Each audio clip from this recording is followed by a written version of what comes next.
This is a beginner's guide to creating legendary weapons in Guild Wars 2. And today we will be looking at the Bolt. The Bolt is a really nice looking sword that gives the player an electric aura, and it also leaves behind a trail of lightning footsteps. To craft the Bolt, you will need the following 4 components: the Zap, which is the precursor, the Gift of Bolt, the Gift of Fortune, and the Gift of Mastery.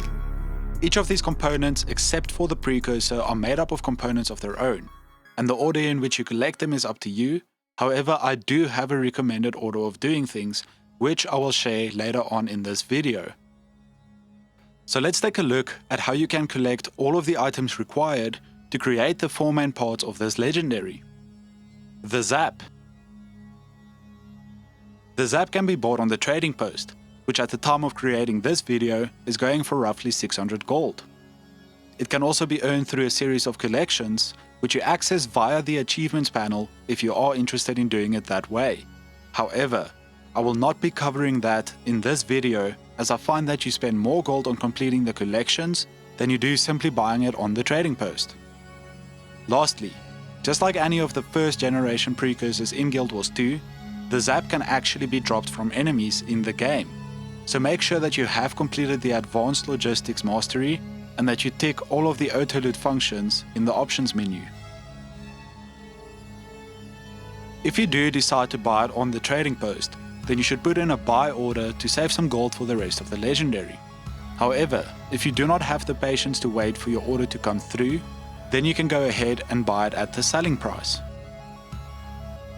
The Gift of Bolt. The Gift of Bolt is one of the more expensive parts of this legendary. It consists of the Gift of Metal, the Gift of Lightning, 100 icy runestones, and the superior sigil of air.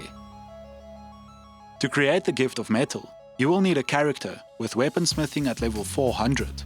You will also need to buy the recipe from Yanni, who is next to the Mystic Forge, for 10 gold.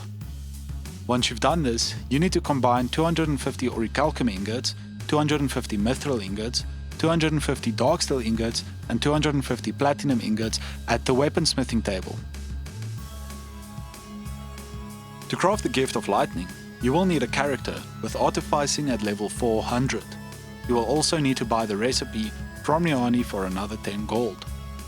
Once you've done this, you need to buy the Gift of Ascalon from the Dungeons Weapon and Armor vendor, who is just south of the Fort Mariner waypoint in Lion's Arch.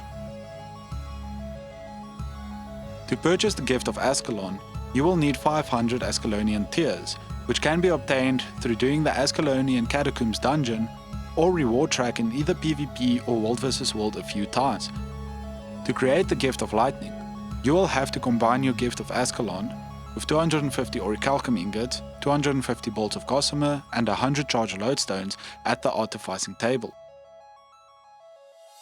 The icy runestones are a part of the legendary that you unfortunately have to spend gold on.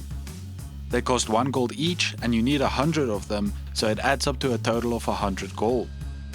You buy them from Rojan the Penitent, who is northwest of the Earthshake waypoint in Frostgorge Sound.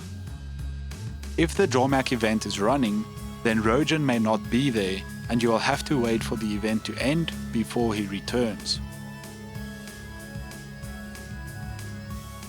There are many ways to obtain the superior sigil of air, but the quickest and easiest would be to simply just buy it from the trading post. Once you have obtained the Gift of Metal, the Gift of Lightning, the 100 icy runestones, and the superior sigil of air, you can combine them in the Mystic Forge to create the Gift of Bolt. The Gift of Fortune goes into all of the first generation legendary weapons in Guild Wars 2, and it is a very painful part of the process. It consists of 77 Mystic Clovers, 250 globs of ectoplasm, a Gift of Might, and a Gift of Magic. To create the 77 Mystic Clovers needed for the Gift of Fortune, you will need to place the following items into the Mystic Forge: 10 obsidian shards, 10 mystic coins, 10 globs of ectoplasm, and 10 mystic crystals. This recipe outputs a number of 10 mystic clovers, so when you get to 70 and you only need 7 more, replace the mystic crystals with philosopher's stones. This recipe only has an approximate 32% chance to return mystic clovers, and can instead return a number of different tier 6 materials, some of which can be used in the Gift of Might and the Gift of Magic, so it is important to do the Mystic Clovers before doing those. The Mystic Clovers can also be obtained in a number of other ways, such as the World vs World and PvP reward tracks, so if you do not want to create them using this recipe, then check the wiki for the other methods of obtaining them. The Gift of Might and the Gift of Magic are both made up of different tier 6 materials that needs to be combined in the Mystic Forge to create the respective gifts. The Gift of Might consists of 250 of the following items: Vicious Fangs, Armored Scales, Vicious Claws, and Ancient Bones. The Gift of Magic consists of 250 of the following items: Vials of Powerful Blood, Powerful Venom Sacs, Elaborate Totems, and Piles of Crystalline Dust.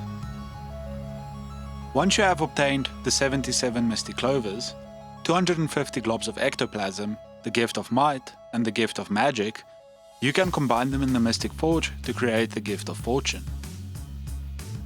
The Gift of Mastery also goes into all of the first generation legendary weapons in Guild Wars 2, and it is a rather cheap part of the process.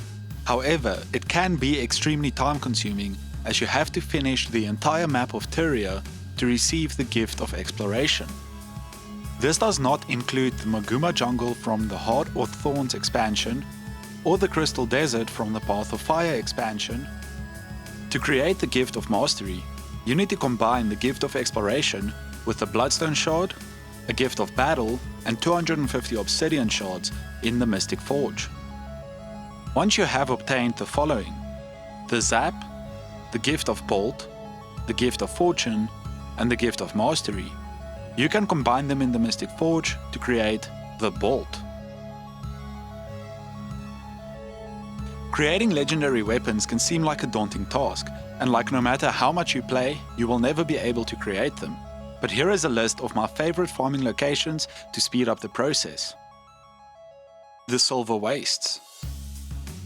The Silver Wastes is still a great place to farm for gold and materials, as there are always commanders on this map, and you can run it multiple times a day without worrying about event timers.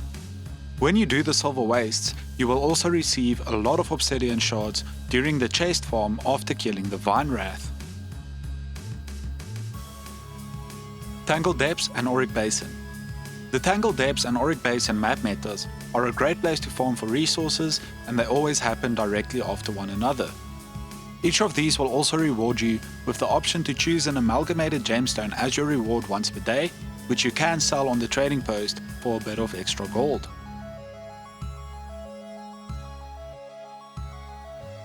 World Bosses. Doing world bosses is a great way of farming for materials.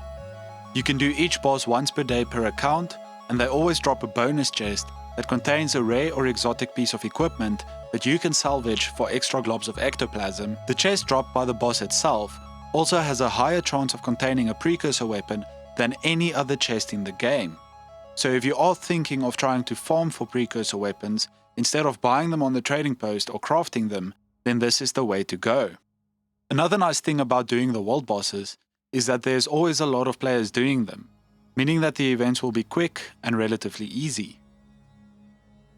Please note that your character has to be above level 40 to have a chance of receiving any rare gear from the event. Fractals. The Fractals of the Mists is probably the most rewarding thing to do in Guild Wars 2. The issue here is that you need at least one character that is fully geared in Ascended gear and that has around 150 agony resistance, and getting a character to this stage is very difficult and can be very expensive. You should do the daily tier 4 fractals every day. Dungeons. Dungeons are not nearly as rewarding as they used to be, but some of them are really quick and easy to do, and the amount of gold gained for the amount of time that you spent in them is totally worth it. Lastly, you should remember to do the dailies every day, as you will receive an additional 2 gold per day for doing the dailies.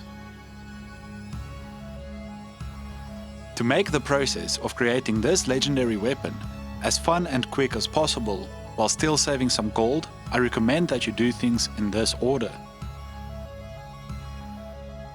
The first 3 things that you should focus your attention on is the Gift of Exploration, the Gift of Battle, and the Gift of Ascalon. You can do them in any order you like, but I recommend first doing the map exploration while doing the daily PvP and World vs World achievements. This will reward you with potions that can further the progress of your reward track in both PvP and World vs World. So make sure that you have the Gift of Battle reward track selected in World vs World and the Ascalonian Catacombs reward track selected in PvP. If you do things in this order, then you should finish the Gift of Battle and the Gift of Ascalon before finishing the Gift of Exploration. The reason I like to focus on these three things first is because you will end up receiving a lot of materials that you will need later on in the Legendary, such as Mystic Clovers, Obsidian Shards, Tier 6 materials and globs of ectoplasm from salvaging rare and exotic gear. While doing the Gift of Exploration, you should make sure that you have gathering tools equipped and that you gather every single resource node that you run past. The next thing you should focus your attention on is the Gift of Fortune, starting with the Mystic Clovers, as the recipe may also return some of the other Tier 6 materials needed for the rest of the Legendary. After doing the Gift of Fortune, you should finish the Gift of Mastery. Next, do the Gift of Lightning. Lastly, we have the Precursor. I generally like to put in a buy order for the Precursor when I start the process of creating a new Legendary weapon, but I know that a lot of other players like to do it at the end. So when you want to get the Precursor is really up to you. Thank you so much for watching this video.